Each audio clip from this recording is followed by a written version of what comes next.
Kindly subscribe my channel and hit on the bell icon for further notification.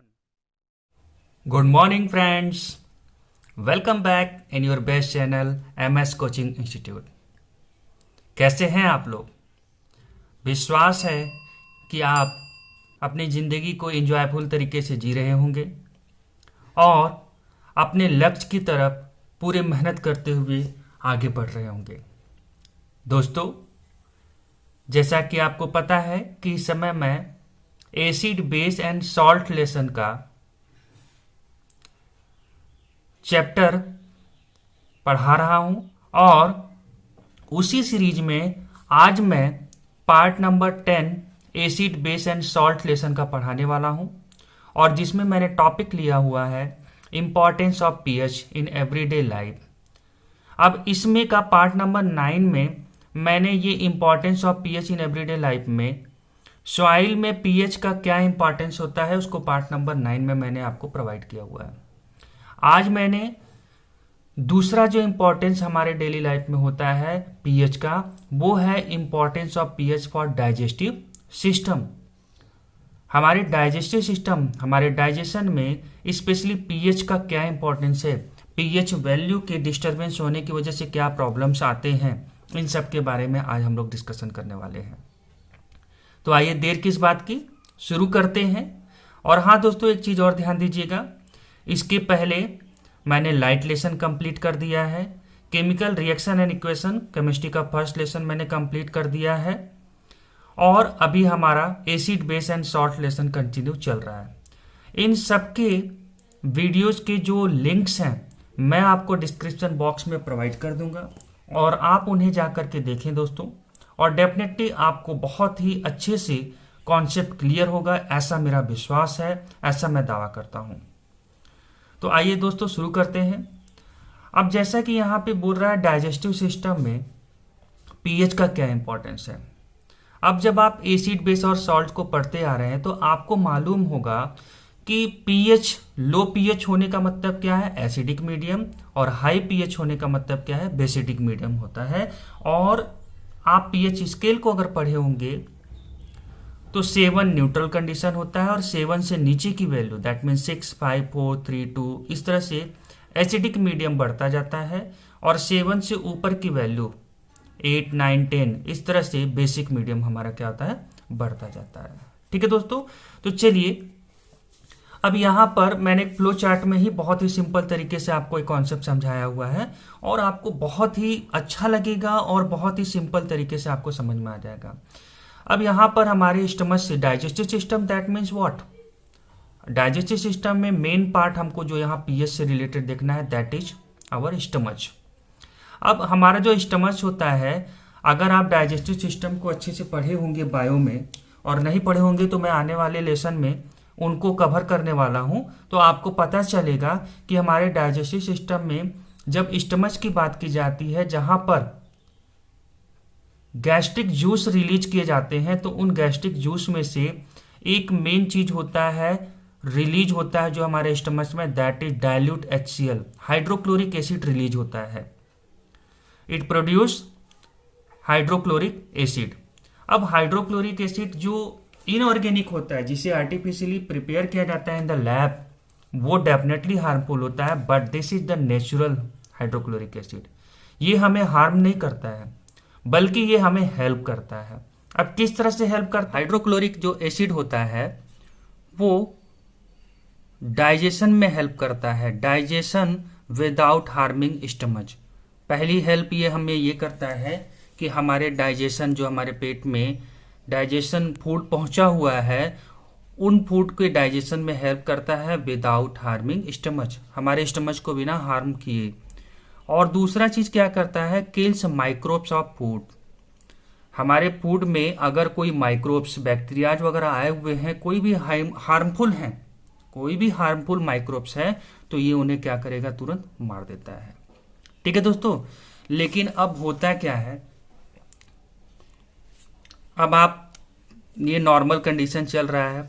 अब कभी कभी क्या हुआ, सपोज दैट आप अपने दोस्त के बर्थडे पार्टी में गए या किसी मैरिज पार्टी में गए और वहाँ पर क्या हुआ आपने काफ़ी ज़्यादा पिज्ज़ा, बर्गर, पनीर इन सब चीज़ों को खा लिया, स्पाइसी चीज़ों को खा लिया, छोले भटूरे खा लिए, एंजॉय तो आपने काफ़ी कर लिया।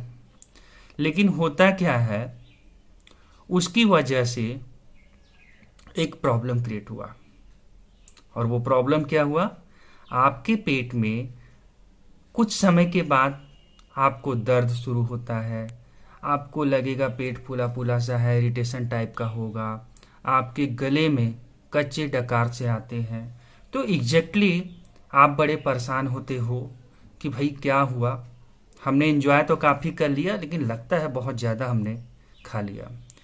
तो एग्जैक्टली वहाँ पर हुआ क्या आपके पेट में, जब आप काफ़ी ज़्यादा स्पाइसी ऑयली चीज़ों को खाते हैं तो समटाइम्स एक्सेस HCl रिलीजेज। कभी कभी क्या होता है, इनकी ऑयली या स्पाइसी चीज़ों की वजह से HCl भाई साहब डिस्टर्ब हो जाते हैं। HCl जो नॉर्मली रिलीज होना चाहिए उनकी क्वांटिटी कुछ ज़रूरत से ज़्यादा ही रिलीज हो जाती है। और जब ये ज़्यादा रिलीज होता है तो उसकी वजह से टू मच लो pH वैल्यू, आपके पेट में जो pH वैल्यू है वो काफ़ी लो हो जाता है। That means highly acidic medium आपके पेट में क्रिएट हो जाता है।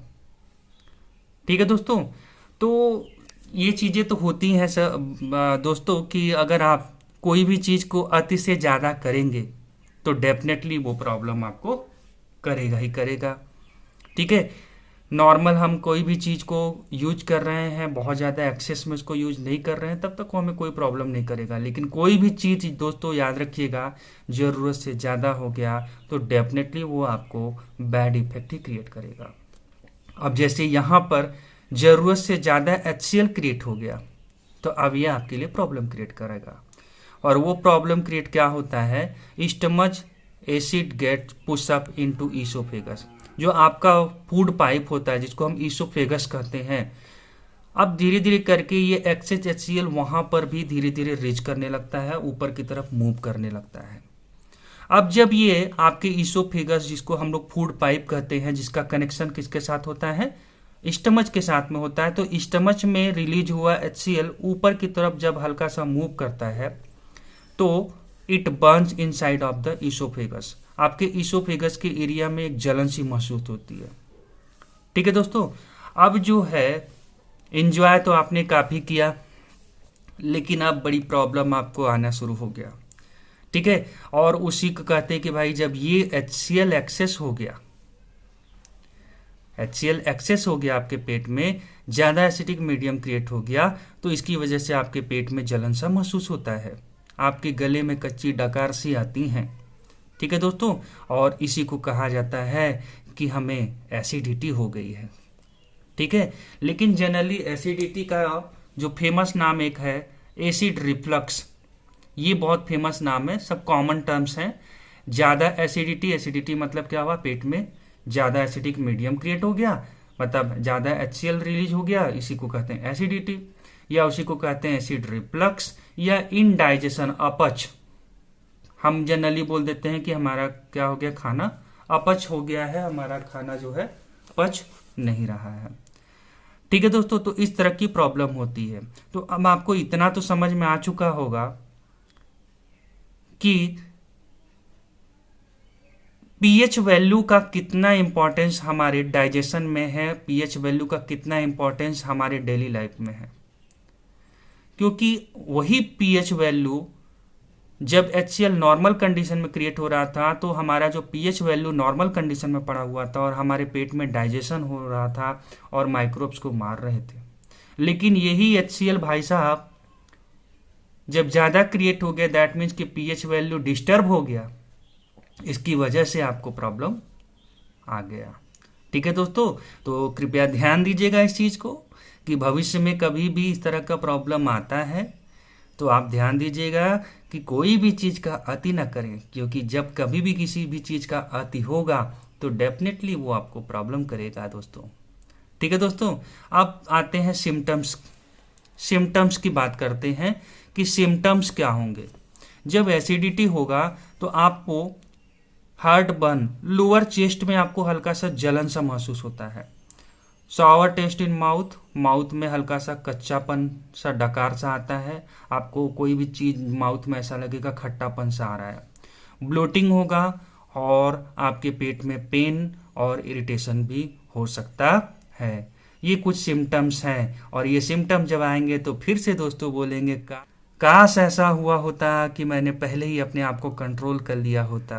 तो दोस्तों ध्यान रखिएगा, कोई भी चीज़ का आती ना करें, ठीक है दोस्तों। एंजॉय करिए लाइफ, तो एंजॉय करने के लिए ऐसा मैं कभी नहीं कहूँगा, कभी कभी खाइए, कोई दिक्कत नहीं है, कभी कभी अपना एंजॉयमेंट लाइफ में जो बहुत ज़रूरी है। बट दोस्तों इस चीज़ को ध्यान रखिएगा कि कोई भी चीज़ एक्सेस ना हो पाए, क्योंकि जब वो चीज़ एक्सेस होगा तो आपको प्रॉब्लम होगा।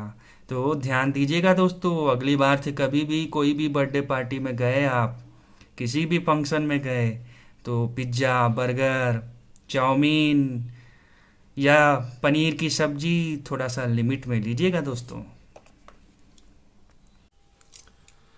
अब बात आती है सर प्रॉब्लम तो हो गई, अब क्या करें? या अगर सर प्रॉब्लम आ ही गया, क्योंकि हम तो भाई अपने दोस्त के बर्थडे में जो है जरूर एंजॉय करेंगे और आप भी सर कह रहे हो कि हाँ कभी कभी एंजॉय करना चाहिए, बट अगर प्रॉब्लम हो गई तो सर क्या करें हम? तो दोस्तों मैं उसका भी उपाय आपको बता देता हूँ, ठीक है। और बहुत ही सिंपल सा उपाय है और कभी न कभी आपने उस उपाय को फॉलो भी किया है, बट आपके साइंस के नज़रिए से मैं उसको कोरिलेट कर देता हूँ, बस आप तुरंत समझ जाएंगे कि हाँ यार मैंने तो किया था ये काम। तो next question pickup how to overcome from this problem. जब आपको एसिडिटी हो जाए, एसिड रिफ्लक्स की प्रॉब्लम हो जाए, then what is the solution? तो सोल्यूशन ये है कि बेसिकली जब मैं इस लेसन को पढ़ा रहा था तो मैंने केमिस्ट्री में आपको एसी एसिड बेस वाले में पढ़ाया था कि जब एसिड को बेस के साथ रिएक्शन करवाते हैं तो एसिड बेस के इफेक्ट को, बेस एसिड के इफेक्ट को, मतलब बोथ एसिड और बेस एक दूसरे के इफेक्ट को न्यूट्रलाइज कर देते हैं, खत्म कर देते हैं और बना लेते हैं सॉल्ट और वाटर। और इसी को मैंने आपको बताया था, दैट इज न्यूट्रलाइजेशन रिएक्शन। तो आपके पेट में अभी क्या शुरू हुआ है? एसिड की क्वांटिटी ज़्यादा हुई है। अगर किसी तरह से इस आपके पेट में बेस पहुंच जाए, बेसिक नेचर का कोई भी चीज़ पहुंच जाए, तो अगेन आपके पेट में क्या हो जाएगा? न्यूट्रलाइजेशन रिएक्शन होगा। और न्यूट्रलाइजेशन जब रिएक्शन हुआ तो बेस क्या करेगा? एसिड के इफेक्ट को खत्म कर देगा और अपने आप आपका पेट का प्रॉब्लम खत्म, क्योंकि एसिड के ज़्यादा होने की वजह से आपको प्रॉब्लम हो रही थी, ठीक है दोस्तों। तो ओवरऑल आप समझें कि so we should consume edible base. हमको ऐसे बेस को खाना यूज करना होगा जो एडिबल है, जो हम खा सकते हैं। कोई भी ऐसा चीज़ जो लगे कि हाँ ये एडिबल है, खाया जा सकता है और वो नेचर से बेस हो, उसे यूज करें। और जिसे हम जनरली एंटी एसिड कहते हैं, मतलब एसिड के अगेंस्ट में काम करता है, या इसी को नाम दिया जाता है एंटासिड। एंटासिड, ठीक है, एंटासिड किया जाता है। और अब मैं आपको एग्जाम्पल को रिलेट करता हूं और आप बोलोगे डेफिनेटली सर मैंने तो ये यूज किया हुआ है या मैंने यूज करते हुए देखा है। सबसे पहला चीज इनो। इनो इनो यूज करते हैं आप लोग कभी एसिडिटी हो जाती है तो। एग्जैक्टली वो क्या है? That is the baking soda. Sodium bicarbonate उसमें कंपोनेंट्स में से एक इंपॉर्टेंट कंपोनेंट्स होता है सोडियम बाइकार्बोनेट, जिसको बेकिंग सोडा कहते हैं, या खाने वाला सोडा जो आपके घर में भी होता है, आप उसे भी यूज कर लें तो वो भी इनो की तरह ही काम करेगा दोस्तों, ठीक है दोस्तों। वो भी इनो की तरह ही काम करेगा, आपका पैसा भी बच जाएगा। और ये बेकिंग सोडा नेचर से बेस होता है, तो जैसे ही आप खाएंगे न्यूट्रलाइजेशन रिएक्शन होगा और आपके पेट की प्रॉब्लम सॉल्व हो जाएंगे। दूसरा बड़ा ही फेमस है डाइजीन। डाइजीन डाइजीन का टैबलेट भी आता है, डाइजीन का सिरप भी आता है। एग्जैक्टली डाइजीन जो होता है उसमें आप देखेंगे मिल्क ऑफ मैग्नीशिया लिखा रहेगा कंपोनेंट्स में। मतलब मिल्क ऑफ मैग्नीशिया किसे कहते हैं? That is magnesium hydroxide, MgOH का होल ट्वाइस, ठीक है दोस्तों। तो ये आप यूज करें, ये भी नेचर से क्या है? बेस है, और इसके जाते ही आपके एसिड के इफेक्ट खत्म हो जाएंगे और आप बड़े आराम से रिलीफ पाएंगे। और फिर उसके बाद जरूर दोस्तों इस चीज़ को ध्यान दीजिएगा कि अगली बार हम उतने ही खाएं, उतने ही चीज़ों को कंज्यूम करें जिससे मेरे पेट में प्रॉब्लम ना आए दोस्तों, ठीक है। और एक चीज़ और दोस्तों, जब मैं यहाँ पे बता रहा था एसिड बेस का रिएक्शन होता है तो सॉल्ट बनता है। इसी वजह से जब आप कभी इनो वगैरह यूज करते हैं या डाइजीन वगैरह यूज करते हैं इस तरह की चीज़ों को, तो आपको थोड़ी देर के बाद डकार जैसा आता है और उसमें सॉल्टी नेचर आपके माउथ में फील होता है। एग्जैक्टली वो हुआ क्या, न्यूट्रलाइजेशन रिएक्शन के बाद जो प्रोडक्ट बनता है सॉल्ट, वही फीलिंग आपको सॉल्टी नेचर का आता है। तो आई होप कि दोस्तों आपको ये वीडियो बहुत अच्छे से पसंद आया होगा, बहुत अच्छे से समझ में आया होगा ये टॉपिक जो है।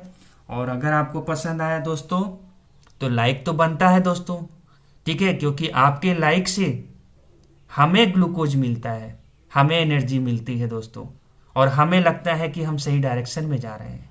तो दोस्तों आप लाइक जरूर करें, और अगर आपने हमारे चैनल MS कोचिंग इंस्टीट्यूट को सब्सक्राइब नहीं किया है दोस्तों तो इसे सब्सक्राइब जरूर करें और साथ में लगे हुए बेल आइकन को क्लिक कर दें, ताकि हम कोई भी वीडियो अपलोड करें तो उसका नोटिफिकेशन सबसे पहले आप तक पहुंच जाए और हमारे कोई भी वीडियो को आप मिस ना कर पाएं।